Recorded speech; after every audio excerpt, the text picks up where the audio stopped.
The Sales Mega Hacker. أنا شخص انطوائي جدا، ما بحبش أتكلم مع الناس. السيد الأستاذ صلاح أبو المجد. يعني أنا جاي البودكاست بالعافية. بس الدوري في 100 عقبة. لو أنا دلوقتي قتلت أندرو هتعدم؟ هل تؤمن بنظرية حزلقوم؟ أنا عندي أكبر شعورين فرح. شعور الفرح الأولاني لما كلوز كلاينت كبير جدا، شعور الفرح التاني لما الكلاينت ده يكنسل. كل الناس بتعرف تبيع، وإنك تقنعني إنك ما بتعرفش تبيع إذا أنت بعت لي فكرة. هل البيع موهبة؟ في ناس موهوبة في البيع. أي حد شاطر لأي سمة في البيع هو شاطر في حاجة معينة، ألا وهي communication.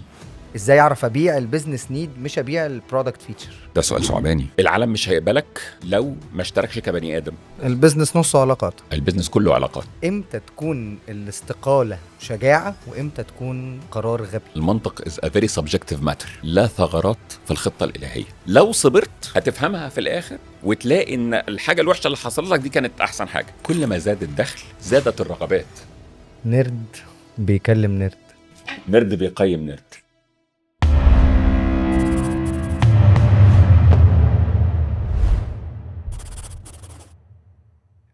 الناس بتقول إنه البيع موهبة، وإنت بتقول إن البيع لازم يكون تدريب ومهارة وسكيل ونتعلمها ونعرفها. ايه اللي يخليني، وبما انك بتقول برضو في وقت من الاوقات انه كل الناس بتعرف تبيع، صح؟ وانك تقنعني انك ما بتعرفش تبيع اذا انت بعت لي فكرة، 100%. صح؟ ايه اللي يخلي هذا البياع، البني ادم العادي اللي عايزه يبقى بياع شاطر، فرد بياع شاطر؟ حلو. هل البيع موهبة؟ في ناس موهوبة في البيع. بس خليني أسألك سؤال. أنت لما تيجي تسأل نفسك النهاردة إيه اللي بيميز البياع الشاطر؟ هيطلع لك إجابات كتيرة قوي. في واحد بيبيع علشان وسيم، الوسامة بتفتح أبواب.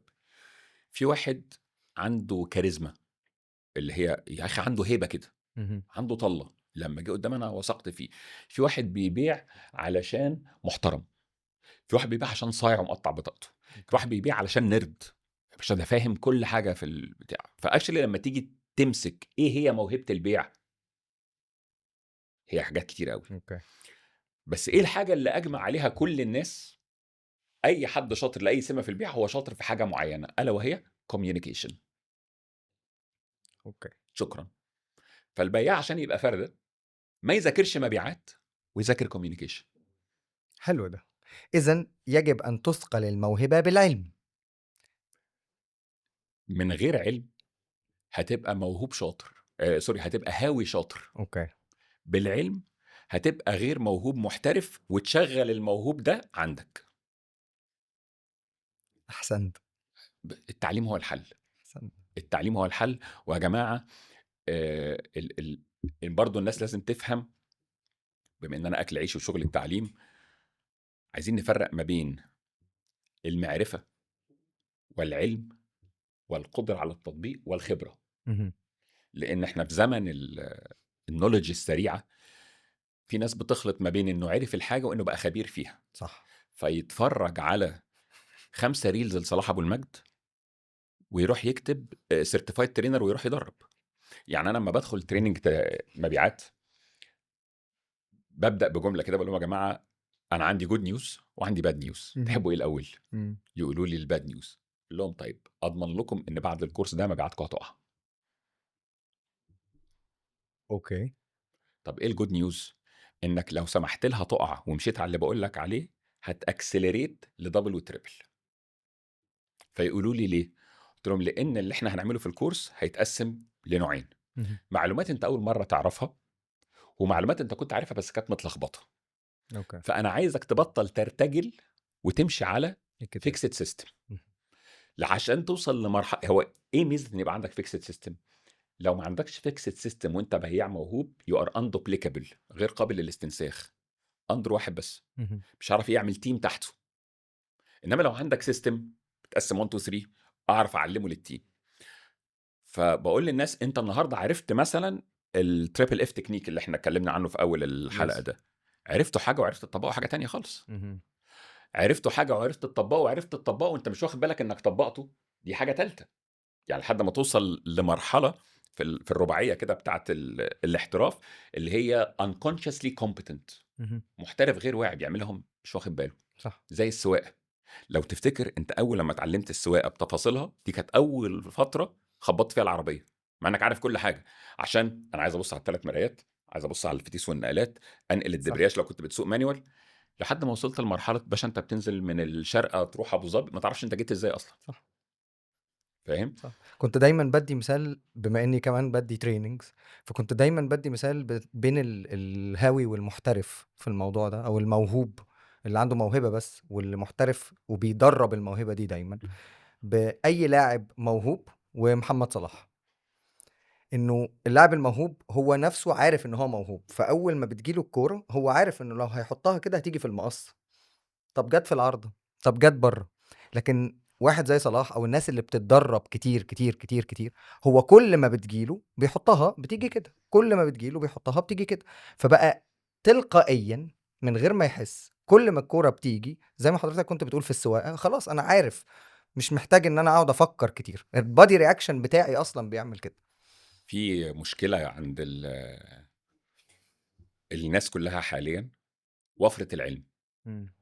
زمان كان في مشكله في ندره العلم، فبيجي لي واحد يقول لي صلاح انا عايز ابقى شاطر، قول لي 10 كورسات اخدهم السنه دي. اصلا هو منطقيا في الكوجنيتيف كورس كل 3 طب. شهور، اكتر من كده يبقى انت بتحشي. والمعادله العلم عباره عن اجمالي المعلومات اللي انت عرفتها، طبقتها كم مره، غلطت فيها كم مره، معامل التحسن كان كم مره. مم. الناس بتاخد اول جزء بس. فانا بالنسبه لي لو جالي واحد مثلا، احنا عندنا البيع 7 أو 8 مراحل، من اول البروسبكتنج لحد الكواليفيكيشن لحد كذا كذا كذا. انا لو عندي واحد عارف الثمان مراحل وشاطر فيهم 50%، واحد تاني عارف مرحله واحده بس شاطر فيها 100%، هاخد ابو مرحله واحده، ليه؟ علشان هعرف الم وراه. مم. يعني مثلا في ناس شطارتها حاجه اسمها ديل اوبنر، مهم. يخش على المكان يصاحب الناس يجيب كونتاكت تك ده تك ده تك. creating leads، صح؟ ده ليد كريتور. مهم. باشا مش ده اللي انت شاطر فيه؟ ما اخدوش بقى اقعد اعلمه وافرم فيه، خاصه هو كبير في السن. ديل كلوزر. ديل كلوزنج. كلوجر. ليه يا باشا؟ انا عندي واحد تاني يقول لك بقى صلاح انا انتروفيرت، هات لي العميل مهتم ومالكش دعوه، واركب ده على ده. طبعا الالتيميت ان يكون عندي واحد بيعرف يعمل ال 360. والالتيميت ده خاصه يعني، انا لما قلت كده الناس قعدت تقول لي هو انا لو انا بعمل كل حاجه انا هشتغل في شركه ليه؟ طبعا عايزين نفرق ما بين ما يجب ان يكون وما هو كائن. اوكي. ما يجب ان يكون ان نبقى فير وكل واحد يعمل الشغل اللي على ما هو كائن، ان لايف از نوت فير، وانك you are only as safe as your skills are. فكل ما كانت مهاراتك اقوى كل ما كنت سيف. فده اختصارا للموضوع، الفرق ما بين اللي عارف حاجه واللي بيعرف يعمل حاجه. اوكي. طيب ممكن ساعات بيكون عندي برودكت جامد مليان فيتشرز، بس ساعات كتير الاقي الكاستمر مش او شايف ان هو مش محتاج ده.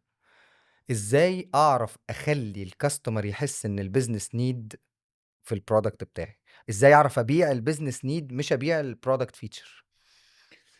ده الفرق ما بين مدرستين مهمين قوي في البيع، معظم الناس لسه ستاك فيهم، حاجه اسمها البرودكت بيزد سيلينج سكول، اللي هي انا مذاكر المنتج او الكاستم. ومذاكر الفيتشرز، والمنتج ده يتكون من 1 2 3 وضمان كذا وصنع بلدنا وما بيتكسرش. والنقطه الثانيه اللي هو الكونسلتيف سيلينج، ده اللي قايم على حاجه اسمها كاستمر بيزد سيلينج. ارمي لي بقى البتاع ده في الزباله، ماليش فيه. انت مين؟ ولذلك وده في البي تو بي بيفرق اكتر، نجاحك في البي تو بي معتمد على مذاكرتك للستيك هولدرز اللي جوه. فانت مثلا عارف ان السي اي او اللي هو الديسيجن ميكر ده مترقي بقى سي اي او بعد ما كان سي اف او، ما تكلمنيش في اي حاجه غير الفلوس. طيب عارف ان الموظف اللي بيشتري ده يفرق معاه حاجه واحده بس، انه ما يتهزقش، ان لو باظت ما يتهزقش.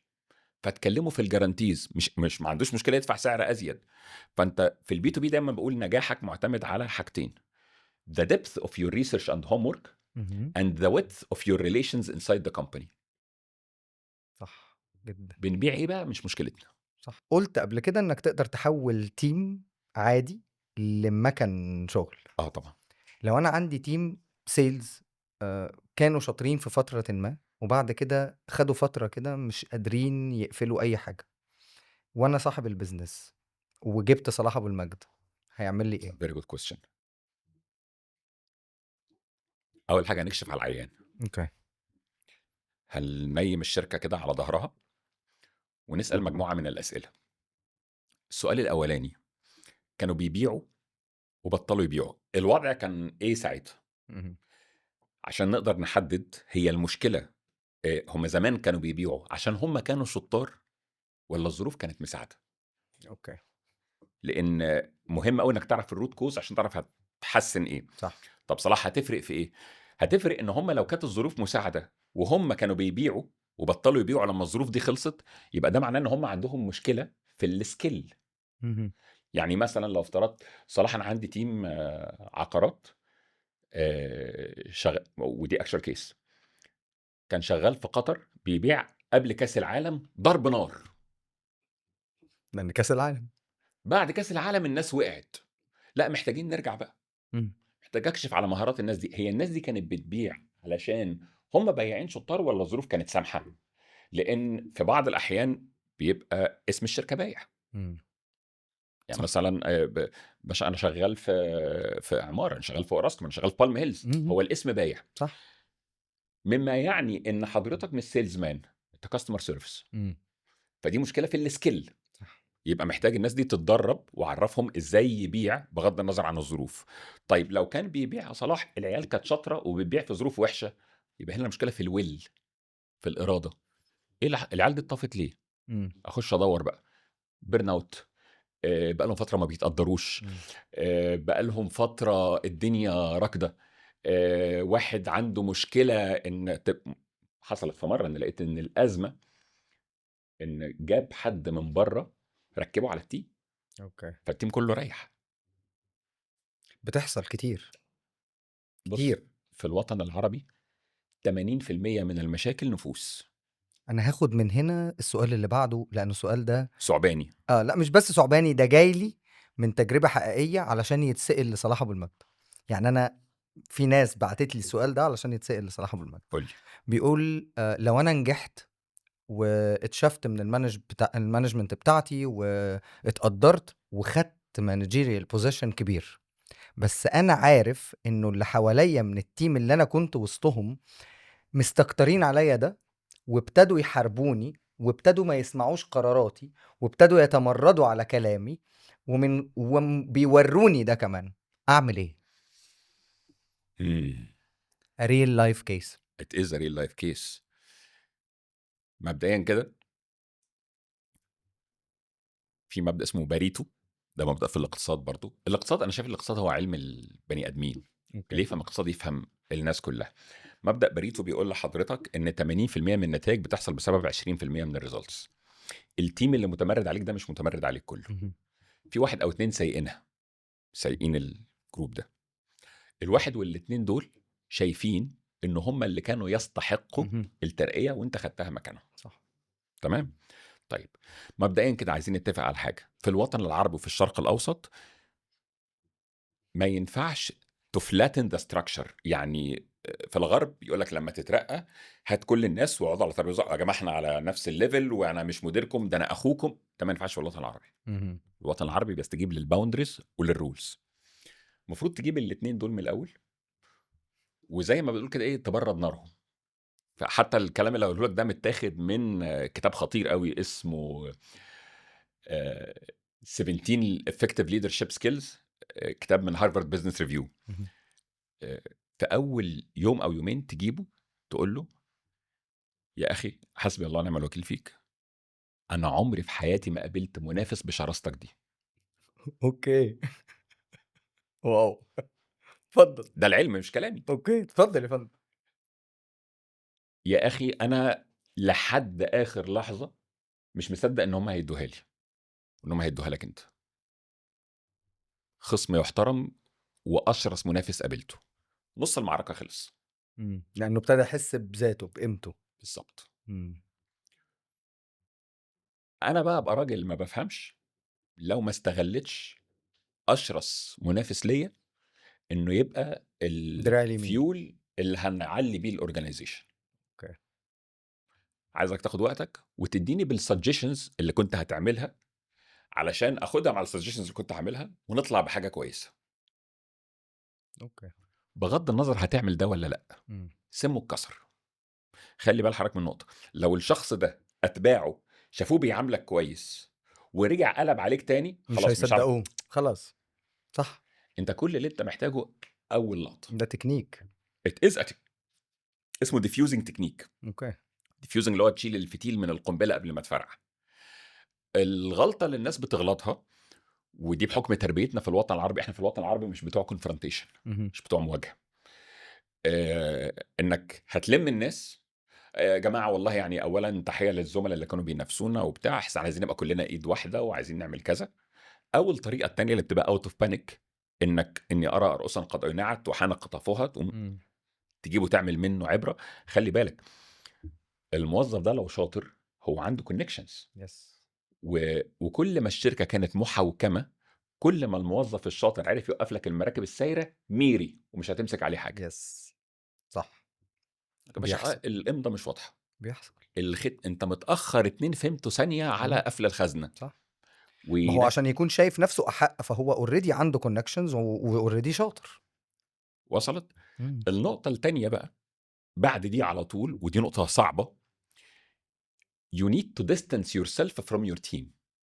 اللي كانوا صحابك زمان ما عادوش صحابك دلوقتي، ودي نقطه صعبه. صح جدا.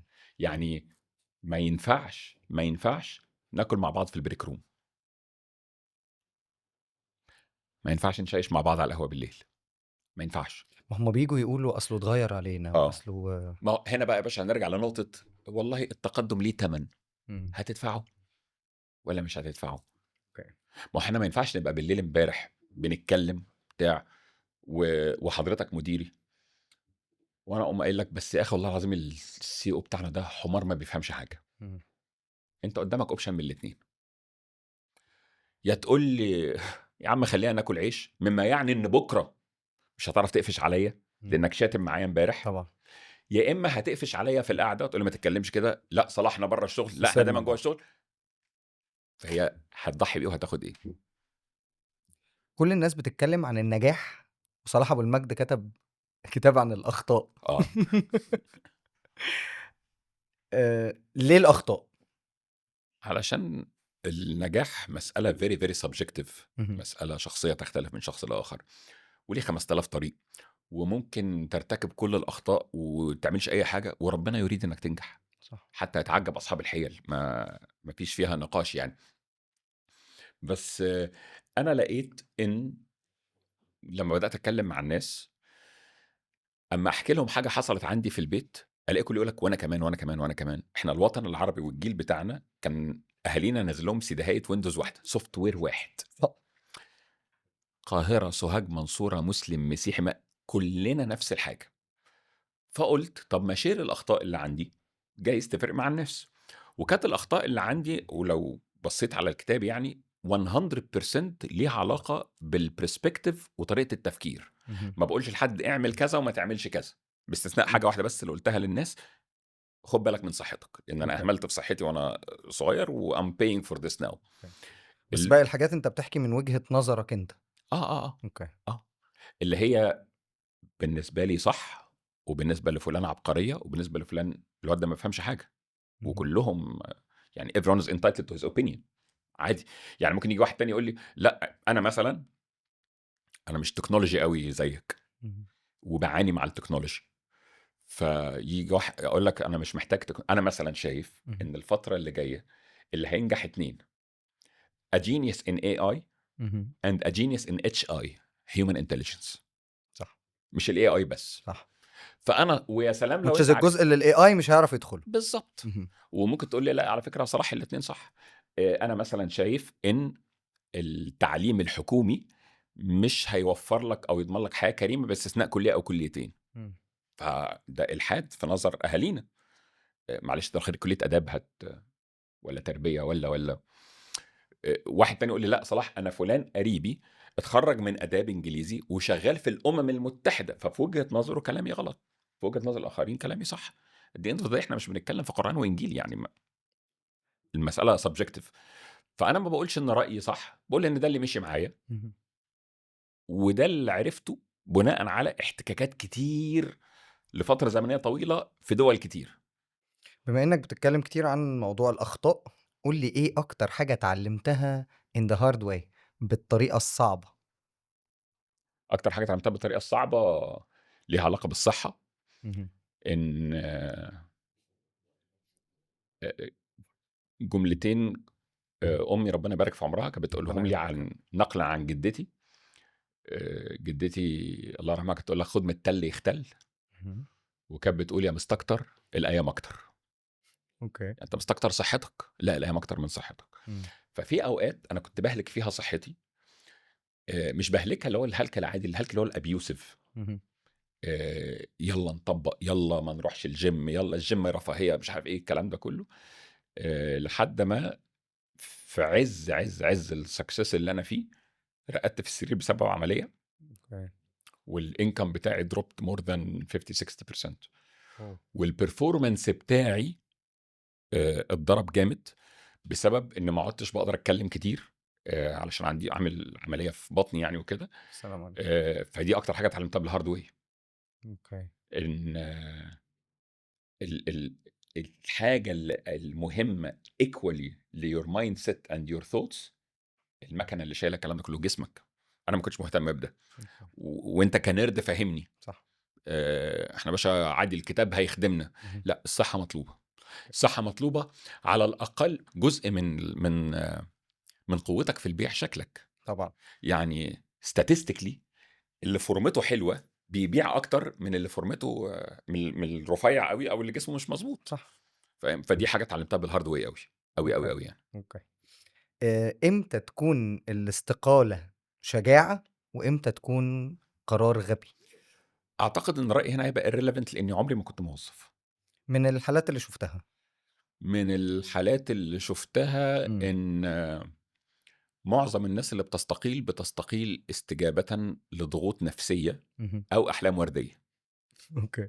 يعني أنا هاستقيل عشان أفتح المشروع بتاعي اللي هيكسر الدنيا، أو أنا هاستقيل عشان أنا مش طايق مديري، ونشوف الدنيا فيها إيه. هاقول من هنا حتّة، لو مديري toxic وابن 60 انشف بقى ما تقرفوناش بقى.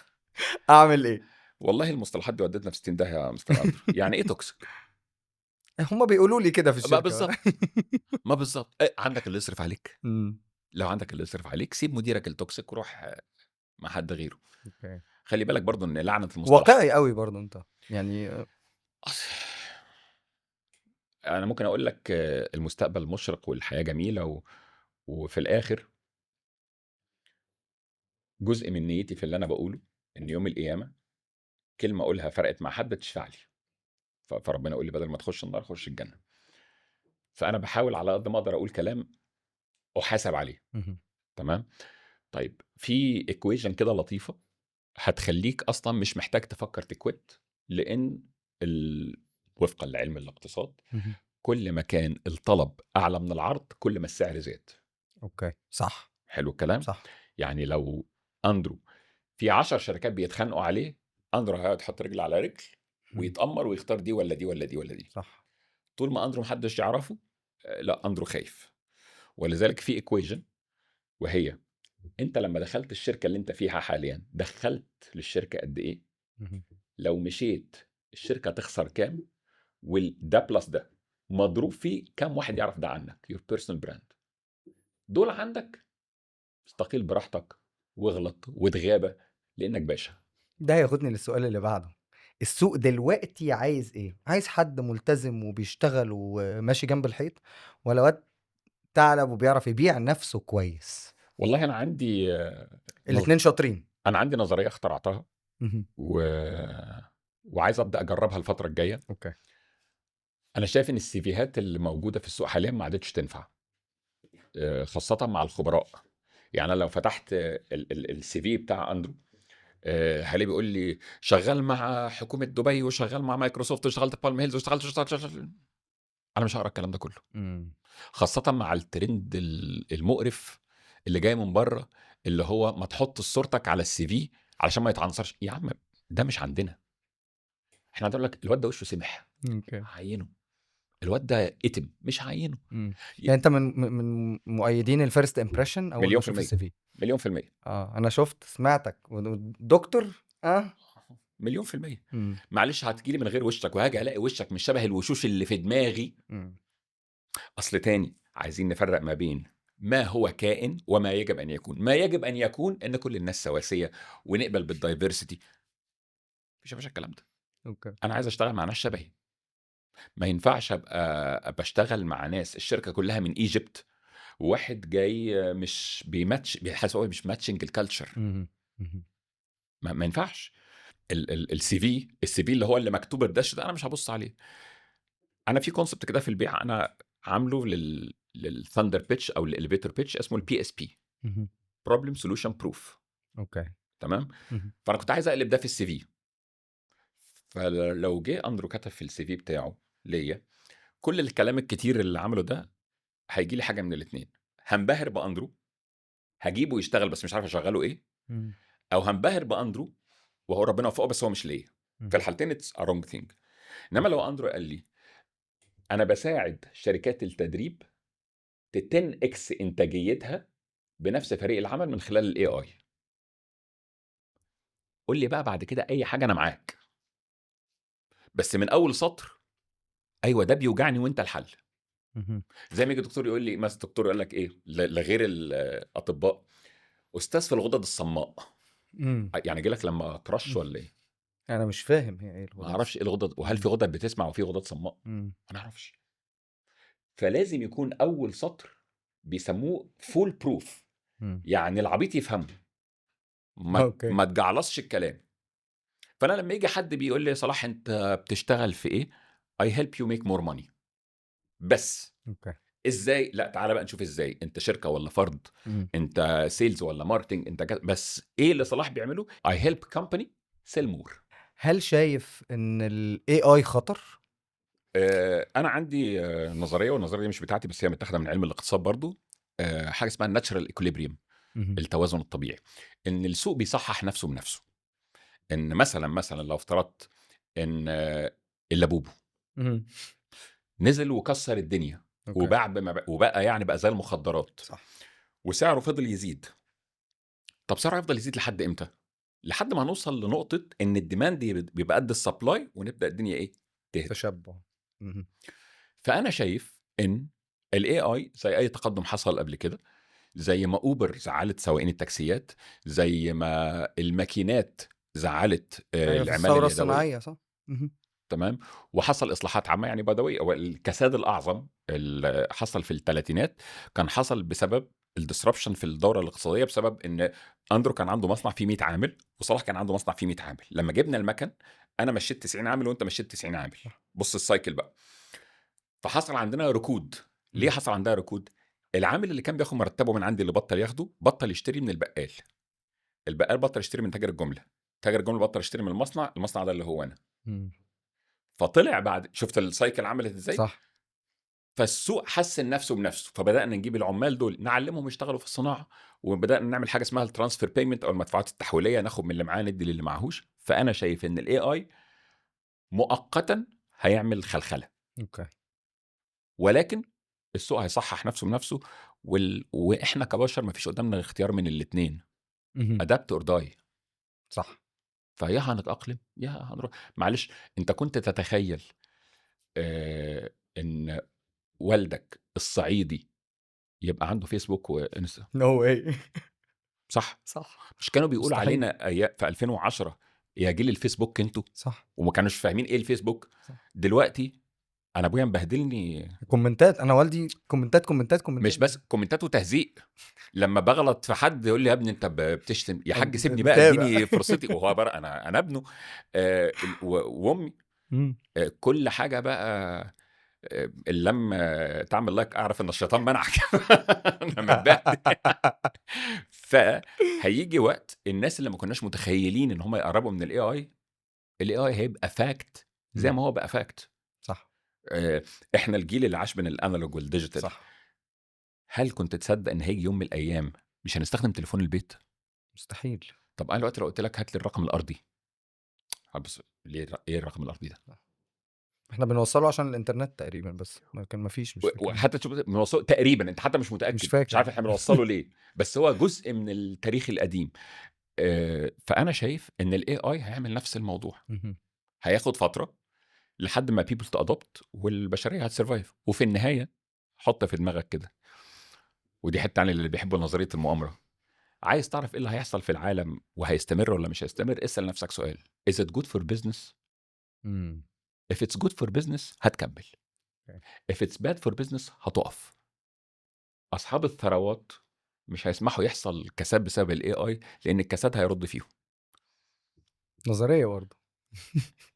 طيب في فترة انت خسرت فيها خسارة مالية كبيرة، كتير كتير كتير. هل لو كان ال AI موجود ساعتها والتكنولوجي بالمنظر اللي احنا شايفينه ده دلوقتي كان هيفرق في النتائج؟ very good question, very good and وسؤال ما فكرتش فيه قبل كده، انا فكرتك. بس في الفترة دي لا. اوكي. ليه؟ امم. في مثل شعبي يقول لك حسن السوق ولا حسن البضاعة. اوكي. بمعنى تسمع عن أليكس هرموزي؟ اكيد. الكتاب اللي هو بتاع ال 100 مليون اوفر Yes. ده، هو برضو انا شايف ان جزء كبير من علم البيزنس موجود في تراث اجدادنا وجداتنا. مهم. بس فاكر لما حد قال لك الكوتشنج والموتيفيشنال سبيكنج هو نفس الكلام اللي امك بتقوله لك بس بالانجليزي. اوكي. هو ده. فبيقول لحضرتك مين اكتر واحد يبيع في هوت دوج ستاند؟ مهم. صاحب الارخص سعر ولا صاحب الاعلى كواليتي ولا اللي فاتح على باب الاستاد؟ اللي فاتح على باب الاستاد، ان شاء الله يكون بيبيع لانه لحمه كله حمير. بيطلع من التمرين جعان عايز خلاص. ياكل مش شايف. فهو حسن السوق ولا حسن البضاعه. ففي بعض الاحيان انت بتبقى جامد قوي، احسن سعر، احسن منتج، احسن كل حاجه، بس you are in the wrong place. مم. that was my issue. انا كنت بدرس لسوق حقوق انجليزي في المنصوره اللي هو التورتايه كلها 500 طالب، فالاي اي مش هيجيب لي طلبه ازيد. فاكشلي لا، الاي اي ما كانش هيفرق معايا. اوكي. دلوقتي الاي اي فرق معايا جدا جدا جدا. اوكي. ذكرا على الموضوع ده عشان كده الصديق المشترك محمود علاء الدين لما سألته ايه سبب نجاح البراند او ازاي البراند ينجح، قال لي اول حاجة اللوكيشن. ففي تأكيدا على كلام حضرتك هنا يعني. اكشلي بقى هقول لك على انسايت. محمود فاكر لما كان يقول لك ابوك يقول لك عارف التجمع ده كان معروض عليا وانا ما رضيتش اشتري؟ ايوه.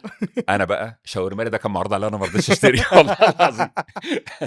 محمود كنت انا اعرف محمود من وهو بيفكر في شاورماري. اوكي. تمام.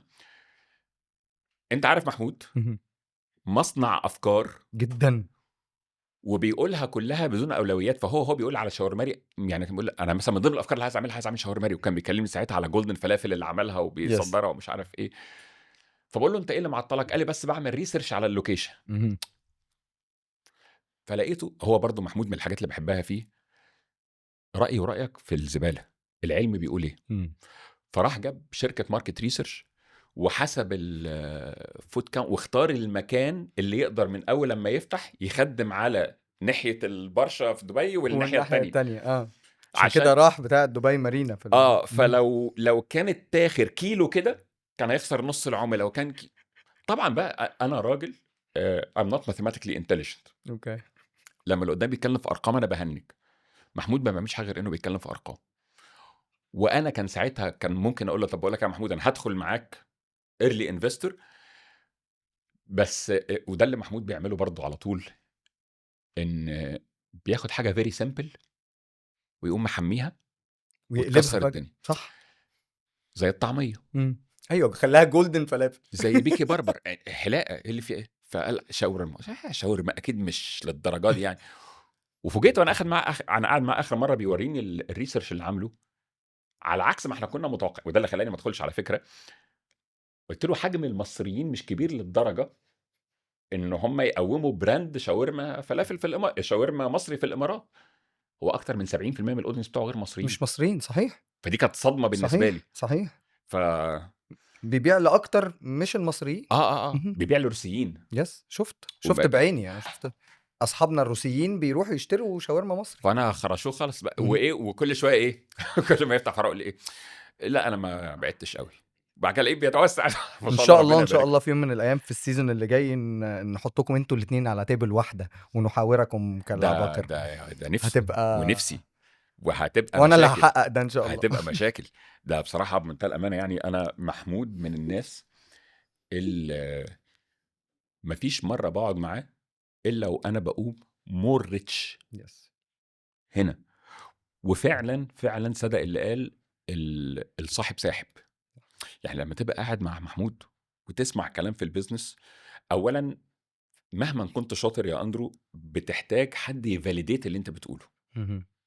انا شاطر، انا شاطر. خلي بالك انت لو معظم الشطار مبتلين بالامبوستر سيندروم، مهم. فانت بتحتاج حد ناجح براك تأتمن انه يقول لك في وشك انت صح غلط. صح. ف... فبصراحة ومحمود دايما دايما بلغة الارقام بيفتح عيني على حاجات انا صح. ما كنتش شايفها قبل كده. انا I truly respect him. يس. شايف، او خليني اسال على موضوع، بما ان بنتكلم عن التكنولوجي والاي اي، عايز اسال عن البلاتفورم، الاونلاين بلاتفورم بتاع صلاح ابو المجد. هتكلم شويه اه تكنولوجي بقى، بس عن دخولك في هذا الموضوع. طيب، بص يا صديقي،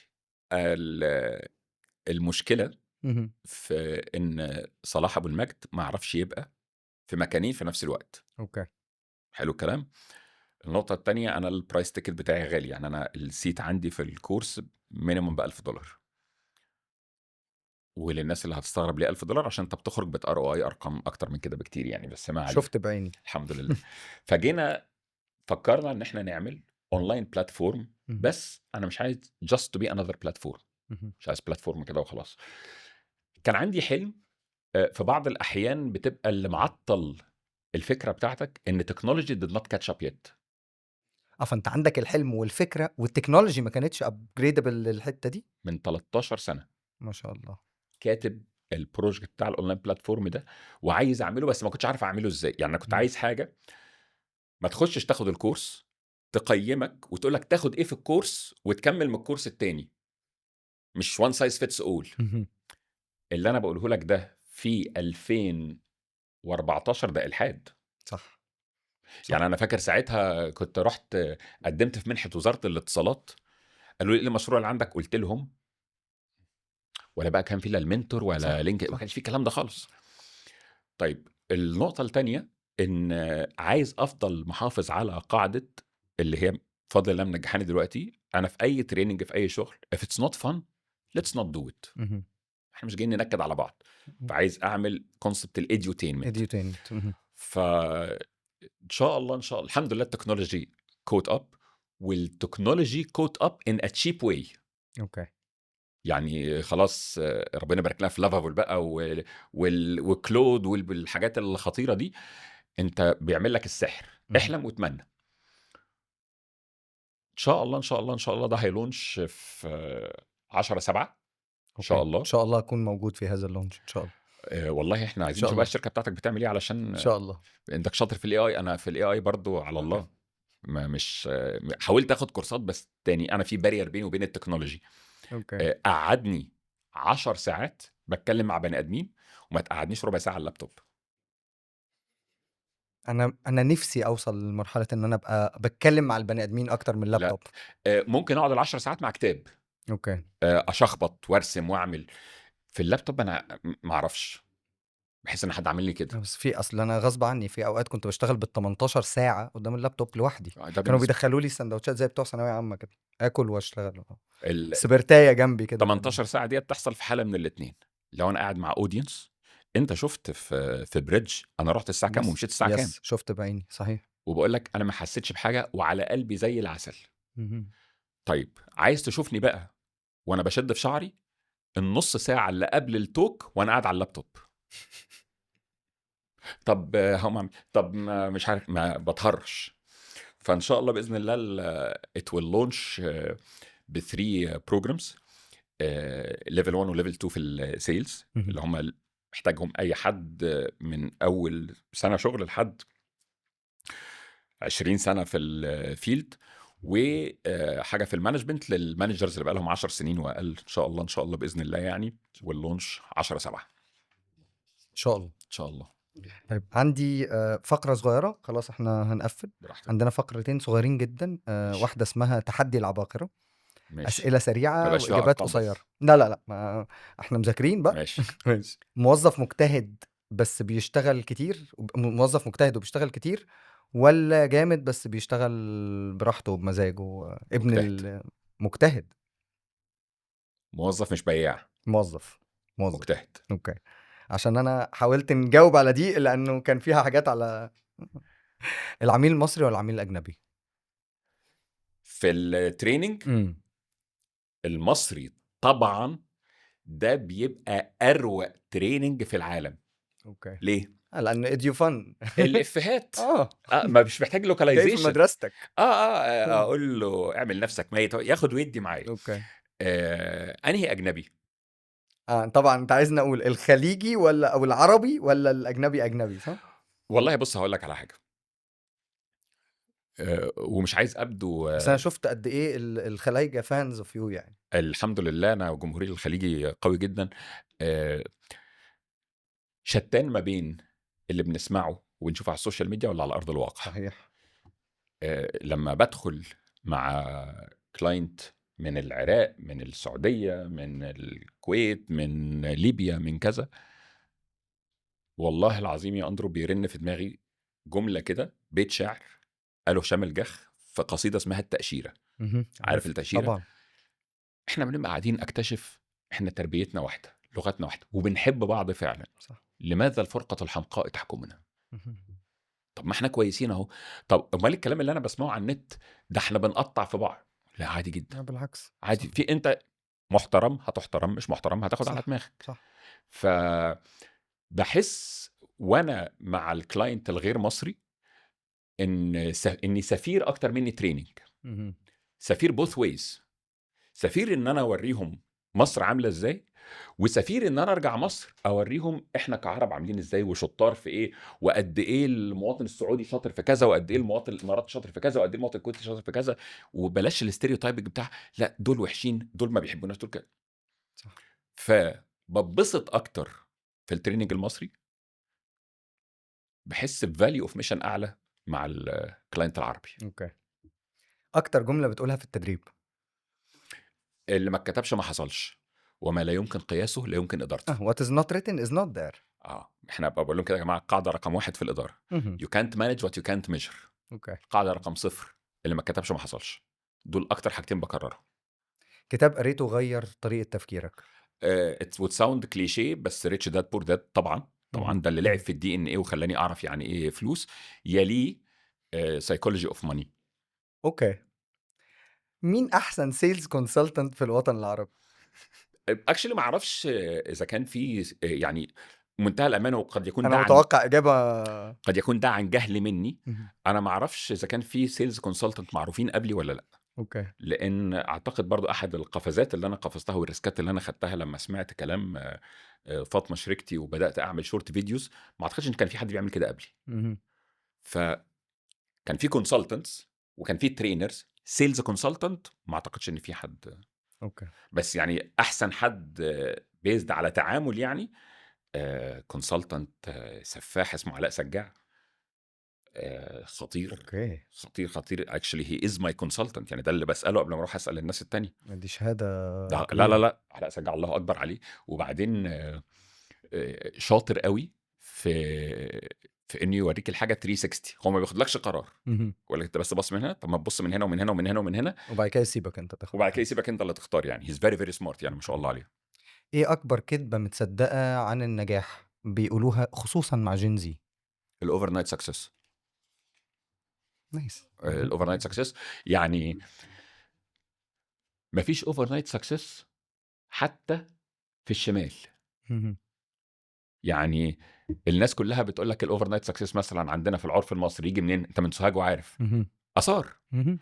انت لو لقيت اثار تحت بيتك هتقعد تحفر قد ايه وتطلعها في قد ايه، صح. والمقبره عليها رصد وعايز لها قربان، وهتصرف في قد ايه، وهتخرجها بره، وهتاخد وبعد ما فلوسك خرجتها قد اصلا ايه، هتعرف تبيعها ولا لا؟ ولما تاخد فلوسك هتغسلها ازاي. صح. فما فيش اوفر نايت سكسس حتى في الشمال. واحد يقول لك ايه، ياه نقله المخدرات اللي توديني. نقله مخدرات ايه؟ ايه نقله مخدرات؟ هتتمسك بكره. اللي هو وليد السيسي قاعد لك مش هيحلك. فالاوفر نايت سكسس خاصه ان الناس بتشوف اللحظه الاخيره. يعني مثلا الناس تطلع تقول لي انت على فكره لولا السوشيال ميديا ما كنتش نجحت، انت إمم. طالع اول امبارح، إمم. انت شفتني اول امبارح. صح. ما تعرفش إيه المشوار اللي اتعمل قبل كده. ما بتكلمش في اللي هو انا بادئ من الصفر وبتاع، لا، بس كان في طبعًا، طريق. طبعًا. ما فيش اوفر نايت سكسس، دي اكبر كذبه متكرره عن النجاح يعني. أوكي. هنروح لفقرة آخر فقرة يلا صغيرة بينا. جدًا اسمها هزار في هزار. ماشي. أوكي؟ بحب طيب، الهزار قوي. أغرب سؤال اتسألته بعد محاضرة خلصت في الكورس، وخلّتك يعني مش عارف ترد تقول إيه؟ أوكي. أنا by the way عرفت بعض الأسئلة وشُفتها فأنا متوقع الإجابات. مش عارف والله ينفع اقول ولا لا. اتفضل يا فندم. في تيت عندنا ماشي. في تيت. حُط تيت زي ما أنت عايز. ماشي. واحد سالني ازاي ابطل عاده سريه. ده في أنهي sales consultation؟ ما اعرفش، انا مش ايمان قطب يعني. انت انت جايبني اعمل ده سؤال اتسالني. أوكي. آه، أغرب سؤال من غير تيت. اغرب سؤال من غير تيت. ماشي. في امانه الله مرتين. اهم. واحد وقفني، مش هاخد من وقتك كتير، بسرعه اسافر ولا لا؟ مفيش وقت للتفسير. والله العظيم انا ماشي حتى كان ده تنبؤ. أس... ما... اسافر ولا لا، مش هعطلك. أوكي. انا بكره اللي يوقفني يقول لي صلاح قول لي اي نصيحه، خفف اوزان والعب صح. خدت بالي. يلا ودي. نصيحة المرحلة. واحد تاني سالني، وده كان سؤال غريب، بس ده كان على الانبوكس. اهم. انا وما قاليش هو ديانته ايه. اهم. انا مش مقتنع بديانتي وبفكر اغير ديانتي، أوكي. رايك ايه؟ قلت له احنا في ويك اند، عدي الويك اند، وفي اول اسبوع كده ايه استخير ربنا ان شاء الله لك خير يعني. كلمني في اول اسبوع قال لي شكرا على النصيحه، انا تمام الحمد لله كويس. بس شكرا. كده. خلي بالك انت لما الناس بتشوفك بتعرف تتكلم، بيفترض انك بتعرف تتكلم في كل حاجه، آه. و... ولما تقول له ما اعرفش، امال اعمل لنا فيها. تسقط من نظره. إمم. يعني انا من الحاجات اللي عامله لي مشكله ان انا بتكلم عن الصحه النفسيه، المنتال هيلث، اهم. عشان انا مريض بالدبريشن. الناس مصممه تاخد معايا جلسات. يا جماعه انا مش دكتور، طب بلاش دكتور، قول لنا اسم الدواء اللي انت بتاخده. أيوه، عشان هم مؤمنين باسأل مجرب وما تسألش طبيب. أوكي، ماشي. إيه الحاجة اللي لو حصلت في meeting صلاح أبو المجد ياخد بعضه ويمشي؟ ان يكون عنده شك في الادد فاليو بتاعتي، يعني يقول لي أوكي. طب انا ليه ادفع لك الفلوس دي؟ لا انت متاخر. انا بقول له لا، وعلى ايه؟ ما تدفعهاش، فرصه سعيده. أوكي. بكلمك بامانه يعني. اهم. إيه أغرب title شُفته في الbusiness الفترة الأخيرة دي؟ الtitles بقت كتيرة جدًا. والله ما لهاش حاجه، بس هي في حروف كتير وفي تايتل، فانت قاعد ايوه يعني انت شغلانتك على المدفع ايه يعني. أنا جالي position اسمه CAIO مع إني بتاع AI إلا إني ما كنتش سي فاهمه. اي اي. Oh. تشاو. It's تشاو ايطالي. C level for the AI. سي. Chief AI officer. أنا قعدت وأنا بتاع AI إلا إني قعدت فترة عشان أفهم هم عايزين إيه. لا انا جالي في تايتل في مره سي اي او اند فاوندر، وكان مقدم على سمر انترنشيب. أوكي. هو سي اي او وفاوندر وبيدور عندي انا على سمر انترنشيب. يا ده جاي ابني يتعلم إيه طيب؟ انت مش سي او فاوندر؟ ما هو كان فاتح بقى كشك بطاطس وهو. أوكي. أوكي. انا مش مشكلتي في التايتلز الغريبه، انا مشكلتي في التايتلز اللي قبل وقتها. نيجي ناخد تايتلز بدري قوي، يس. والغالبا التايتلز دي مش بتميك سنس لحد بره الاورجنايزيشن. شُفت CEOs 23 سنة. اه هل تؤمن بنظرية حذا الأم؟ طبعا. مش جايز لما طبعًا أنت اجرب اطلع عارف أنا، بعرف. صح؟ طبعا. أصل أنا باحب النظرية دي جدًا. طبعا. you will never know until you try. خاصه تاني التربيه العربيه والمصريه، احنا اتربينا من غير تجارب، فاحنا ما نعرفش ايه اللي بره. صح. لو عندك موظفين من Gen Z شايفهم مختلفين في إيه الفترة دي؟ بص هم يعني اللي هتعرف تسيطر على دماغه هيبقى كنز في الشركه. أوكي.